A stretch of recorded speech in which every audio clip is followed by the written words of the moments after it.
Maharashtra CM ఎవరు అన్నది ఉత్కంఠగా మారింది. ముఖ్యమంత్రి రేస్లో దేవేంద్ర ఫడ్నవీస్, ఏక్నాథ్ షిండే, అజిత్ పవార్ పేర్లున్నాయి.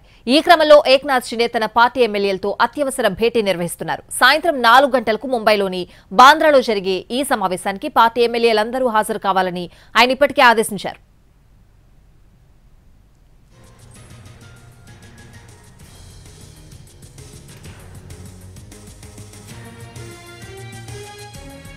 అజిత్ పవార్ వర్గం కూడా సమావేశం కానుంది. ముంబై దేవగిరి బంగ్లాలో అజిత్ పవార్ వర్గం సమావేశం ఏర్పాటు చేసింది. ఫడ్నవీస్ నే ముఖ్యమంత్రి అంటూ వార్తలుస్తున్న సమయంలో సీఎం రేస్లో ఉన్న ఏక్నాథ్ షిండే, అజిత్ పవార్ వర్గాలు కూడా కీలక సమావేశాలు పెట్టుకోవడం ఆసక్తి రేపుతోంది.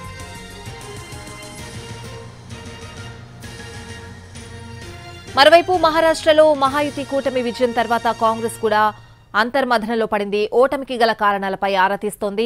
ఇందులో భాగంగా కాసేపట్లో శాసనసభాపక్ష సమావేశం నిర్వహిస్తోంది కాంగ్రెస్. ఆ తర్వాత ఇండియా కూటమి పార్టీలు కూడా సమావేశం కానున్నాయి. ఓవరాల్ గా మహారాష్ట్రలో పొలిటికల్ ఈక్వేషన్స్ కి సంబంధించిన పూర్తి అప్డేట్స్ అడిగి తెలుసుకుందాం. మా ప్రతినిధి రాజు లైవ్ లో ఉన్నారు. రాజు, స్వాతి, మొత్తానికి మహారాష్ట్రలో ముఖ్యమంత్రి ఎవరు అవుతారనే దాని మీద ఉత్కంఠత మాత్రం కనిపిస్తూనే ఉంది.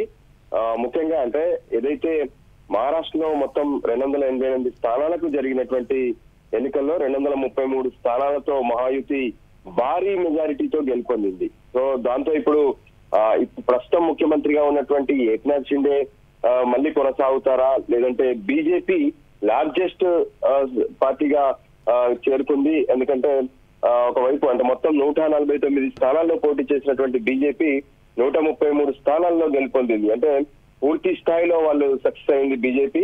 అయితే ఇప్పుడున్నటువంటి పరిస్థితుల్లో ఒకవైపు ఏక్నాథ్ షిండే వర్గం మాత్రం ఆయనే ముఖ్యమంత్రిగా కొనసాగించాలి, శివసేన పార్టీకి అసలైనటువంటి వారసుడు అంటూ స్పష్టం చేసినటువంటి పరిస్థితి కనిపిస్తుంది.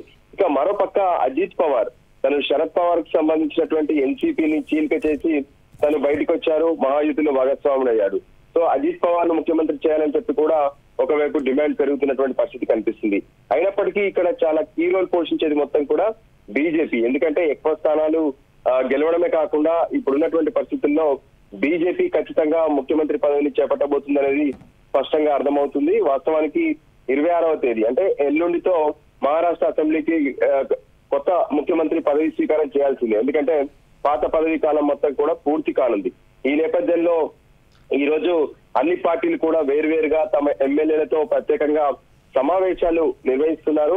సో సమావేశాల్లో తమ డిమాండ్ ఏదైతే ఉందో ఆ డిమాండ్ ను మిగతా పార్టీలకు కూడా షేర్ చేసే అవకాశం కనిపిస్తుంది.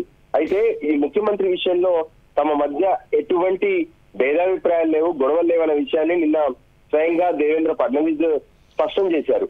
అయితే మహారాష్ట్రలో బీజేపీ ముఖ్యమంత్రి ఛాన్స్ తీసుకుంటే ఎవరికి ఇవ్వబోతుందనే దాని మీద కూడా రకరకాలుగా చర్చ జరుగుతుంది.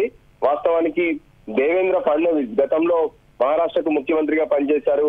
ఇప్పుడు ఉన్నటువంటి ప్రభుత్వంలో ఉప ముఖ్యమంత్రిగా కూడా ఉన్నారు. సో మళ్ళీ దేవేంద్ర ఫడ్నవీస్ కే సీఎం ఛాన్స్ ఉంటుందనే చర్చ కూడా సాగుతుంది.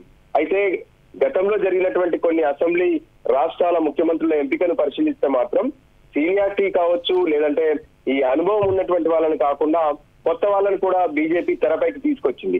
సో అటువంటి ప్రయత్నాలు ఏమైనా జరుగుతాయనే దాని మీద కూడా ప్రస్తుతం బీజేపీలో తీవ్ర స్థాయిలో చర్చ జరుగుతుంది. మొత్తానికైతే ఈ రోజు సాయంత్రానికి కానీ రేపు మధ్యాహ్నానికి కానీ మహారాష్ట్రలో ముఖ్యమంత్రి ఎవరు అవుతారనే దాని మీద ఒక స్పష్టత వచ్చే అవకాశం అయితే కనిపిస్తుంది.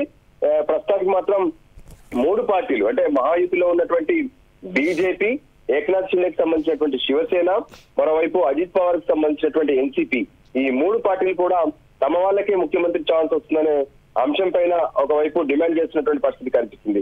కానీ బీజేపీ తానే ముఖ్యమంత్రి పదవి తీసుకుంటూనే ఇతర పార్టీలు ఎవరైతే ఏక్నాథ్ షిండే కావచ్చు, అజిత్ పవార్ లకు సంబంధించినటువంటి పార్టీలకు క్యాబినెట్ లో సరైనటువంటి ప్రాధాన్యత ఇస్తారనే విషయం పైన కూడా చర్చ జరుగుతుంది.